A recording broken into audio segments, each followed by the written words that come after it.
Hey guys, I'm Craig Enders and I appreciate you tuning into the Blimp video channel. In another video I talk about path modeling in Blimp, and in this video I'm going to instead focus on latent variables. There are different types of latent variables in Blimp. There are latent response variables for categorical variables. In multi-level models, there's latent group means and random effects. And then, of course, there's factor models where we have multiple indicators of a latent variable. I'm going to focus on latent factors in this video and show how to specify measurement models and structural equation models in Blimp. Before we get started, I want to thank the Institute of Educational Sciences for all their support and point you to the project's webpage. You can download Blimp from the same homepage. To make the illustration more concrete, I'm going to use an educational data set where we have multiple academic measures collected in first grade, and the goal is to predict later performance in middle school. Let's start with the basic measurement model. In this script, I have 4 reading subtests named rtest1, rtest2, up to rtest4, and I'm forming a latent variable with those 4 subtests as its indicators. I'm going to start by defining a latent variable that I call reading1. Now, an important thing about latent variables is that by default, Blimp automatically sets their mean or intercept equal to 0. So that's not going to be an estimated parameter. Looking at the model section of the script, we have 4 regression equations, and each of the indicators appears on the left side of the tilde as a dependent variable, and the reading1 latent variable appears to the right of the tilde. So we've already identified the mean structure by setting the latent variable mean to 0, and all of the indicators will have their intercepts or means estimated. But we still need to provide a scale for the latent variable, and the way we can do this here is to set the first loading equal to 1. And so I do that over in the script by attaching a label with an @ symbol and then the number 1 after that. There's a simpler way to set up the model that I want to show you here. So instead of listing out a regression equation for each indicator, I'm going to have a single line of code where I assign the reading1 latent variable to each of the indicator models. So that right pointing arrow you can think of as an assignment indicator, and essentially what we're saying is take the variable on the left, the latent variable, and enter it into the models listed on the right. This specification can be really convenient because Blimp automatically sets the first loading to 1 for identification. And here's an even easier way of doing it that references a range of variables from the data set. Putting it all together, here's the entire Blimp script with the model commands highlighted. So I have other videos that describe the different commands in the script, and I'll just focus on the model section going forward in this video. Each dependent variable in our model has a regression summary table on the Blimp output. So in this model, we're going to get a summary table for the latent variable, and then one for each of its indicators. I talk about the composition of a Blimp output file in another video, but I want to walk you through the latent variable summary table so we can get familiar with those.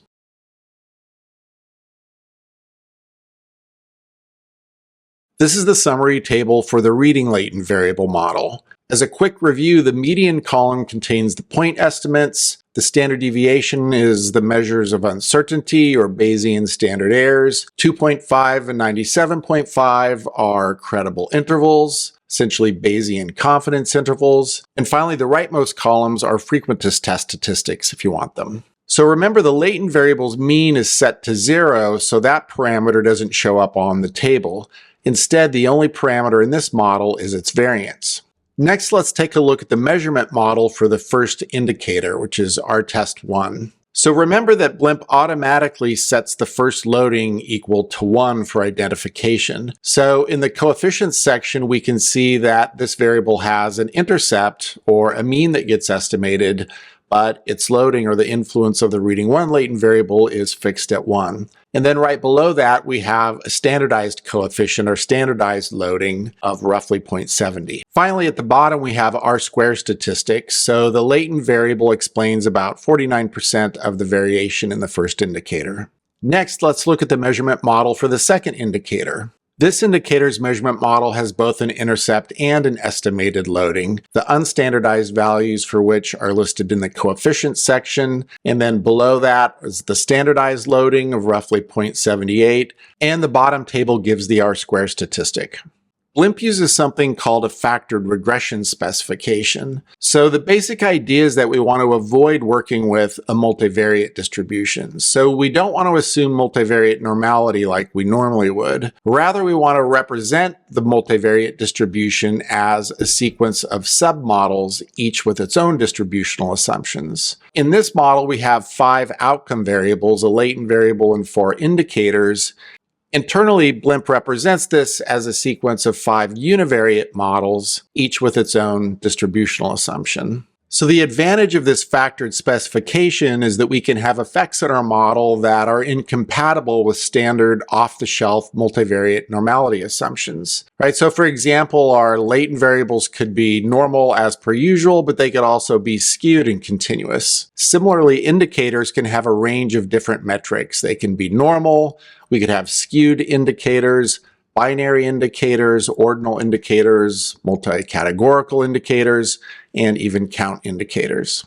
Familiar fit indices don't really exist for factored specifications because the model parameters don't combine to predict the means in the variance-covariance matrix like they would in a multivariate normal model. So what we can do instead is look at residuals. At every iteration, Blimp computes residuals by subtracting the observed data and the predicted values just like we would in a regular regression model. And then it takes that residual data matrix and performs an extra estimation step to get all of the correlations among the residuals. So we'll get residual correlations between latent variables and indicators, pairs of indicators, and then pairs of latent variables as well. These residual correlations help us understand really local sources of misfit in our model much better than we might with like a global fit index. This is the table of residual correlations. So again, we have correlations between the latent variables residuals and the indicator residuals, and then we have correlations for every pair of indicator residuals. The 2 largest correlations are about 0.05 and 0.04. Importantly, this is not the amount by which we're mispredicting the correlations between these variables. Rather, these correlations represent leftover sources of systematic association that are present after we account for our model. For me, these residuals seem relatively small. I'm not super concerned about fit, and there's nothing here that would suggest a possible model modification. Now that we've seen sort of the default specification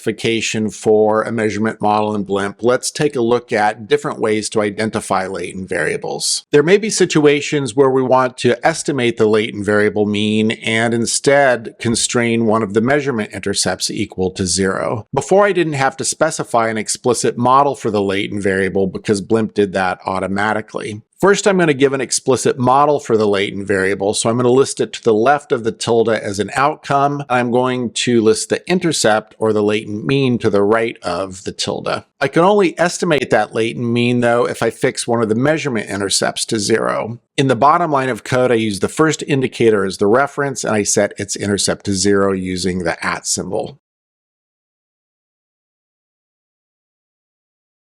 This is the summary table for the latent variable model. So notice that we now have a latent mean and a variance for the latent variable. Next, this is the table for the first indicator. So it no longer has a mean showing up because we fixed that to 0, but remember that the default specification fixes the first loading to 1, and so the coefficient section still reflects that constraint. Next, I want to show you how to set the latent variable scale by fixing its variance to 1 rather than setting the first loading equal to 1. The first line of the model section references the variance of the latent variable with a double tilde. Attaching @1 fixes its variance to 1. Remember that the default specification fixed the first loading to 1, so what we want to do now is override this by attaching a label to the indicator's name. So in the second line of code, I use a label @low1 to override the default and tell Blimp to estimate that loading. When you fix the factor's variance to 1, you can actually get 2 different solutions. MCMC can produce a situation where all of the loadings are positive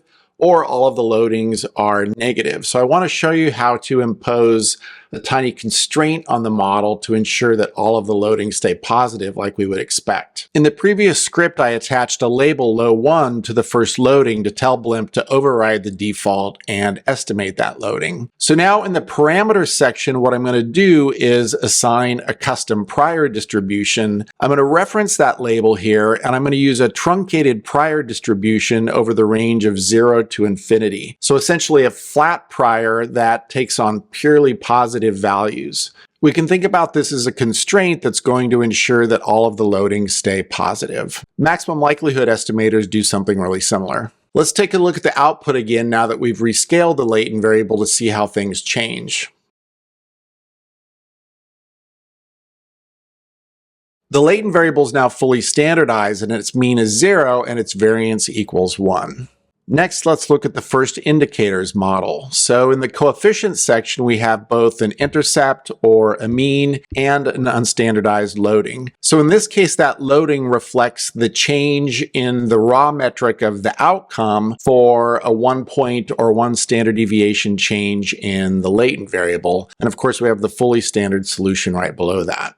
Okay, next let's add a second factor to our model. In this example, I want to add a latent variable that represents learning problems in first grade. And like the reading test, I have 4 indicators labeled LP test 1, LP test 2, up through LP test 4. First, I use the latent command to define 2 new latent variables. And since these variables aren't in the data, we can call them anything that we want. I'm calling them reading 1 and LProb1. Looking at the model command, I add a second measurement model where this new latent variable points to its 4 indicators. And remember that the default specification fixes the first loading to 1 and it sets the latent variable's mean to 0. The correlation between the latent variables is the new wrinkle here, and in the syntax I separate the latent variables with a double tilde to specify that correlation. I want to again highlight the factored regression specification that Blimp's using under the hood. So in this slide, the boxes indicate the submodels or subsets of variables that share a common distribution. When I asked for the correlation between the latent variables, Blimp automatically invokes a multivariate distribution. So in this case, a bivariate normal distribution for the latent variables. Just like in the previous model, each indicator has its own unique univariate distribution. So rather than thinking about these variables as adhering to a multivariate normal distribution, Blimp instead uses 9 submodels, each with its own unique distributional assumptions.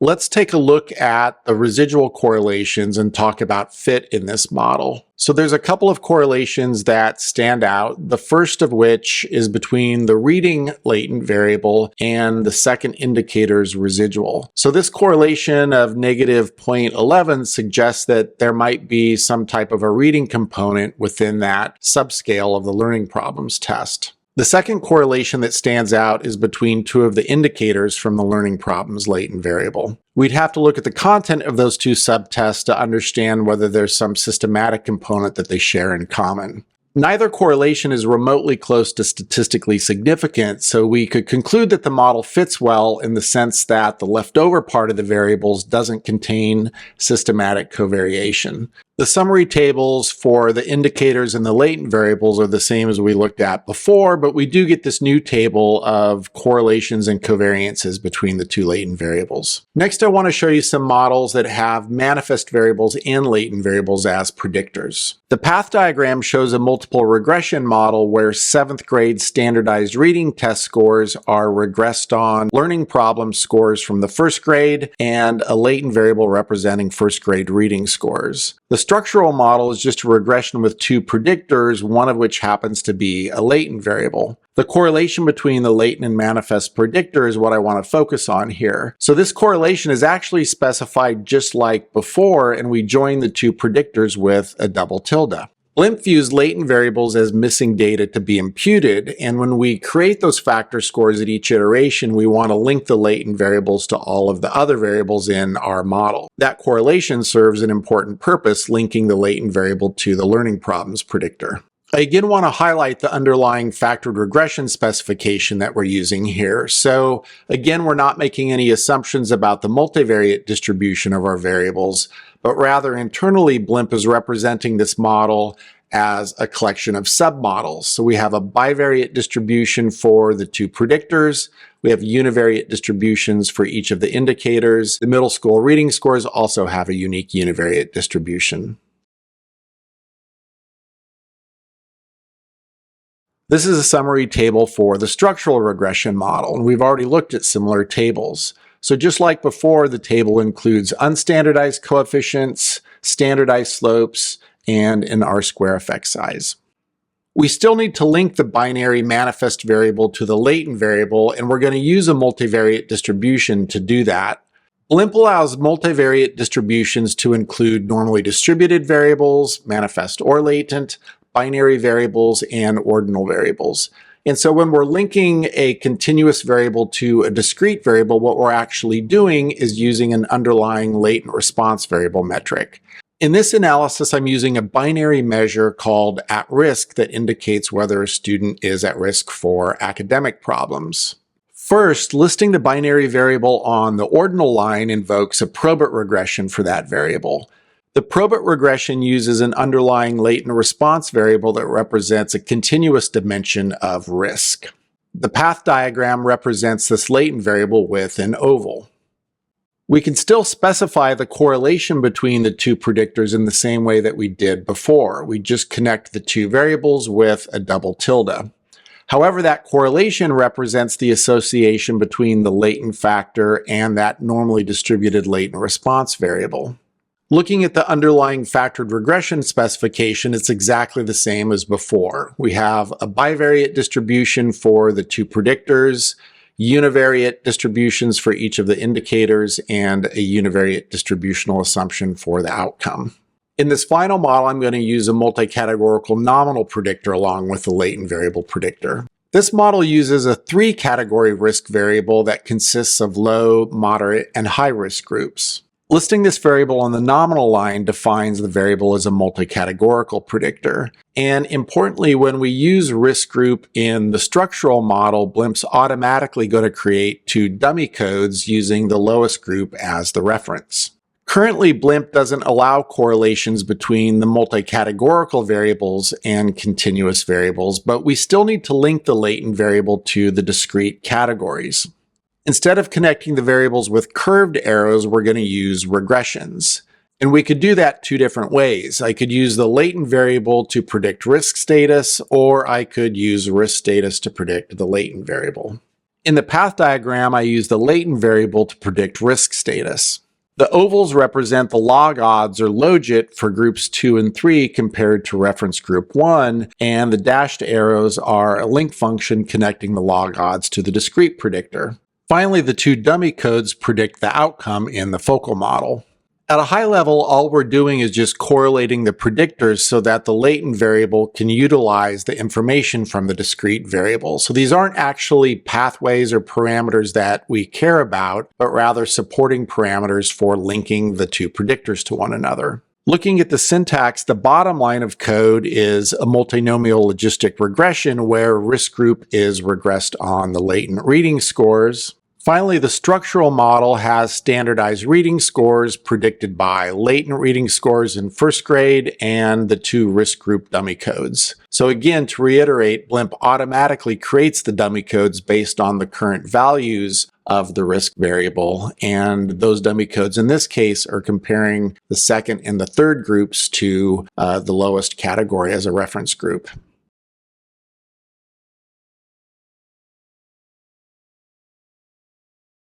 This is the summary table for the structural regression model. Notice that the 2 dummy codes show up on the output with the numeric code for each indicator appended to the variable's name. So in the data, the groups are coded 1, 2, and 3, so .2 and .3 tell us that the dummy codes are comparing those groups to the reference group, which is group 1. Finally, I want to again highlight the underlying factored regression specification. In this example, the factored specification represents our analysis as 7 submodels, each with its own distributional assumption. That wraps up our quick tour of latent variables in Blimp. I've really only scratched the surface of what's possible. As I mentioned, latent variables could be non-normal, and we could have a variety of different types of indicators. We could have latent variables in a multi-level model, latent variable interactions, all sorts of things. In the graphical interface, you can access the user guide through the Help menu, and you'll find numerous analysis examples that use latent variables. Thanks again for tuning in, and I hope you check out future videos.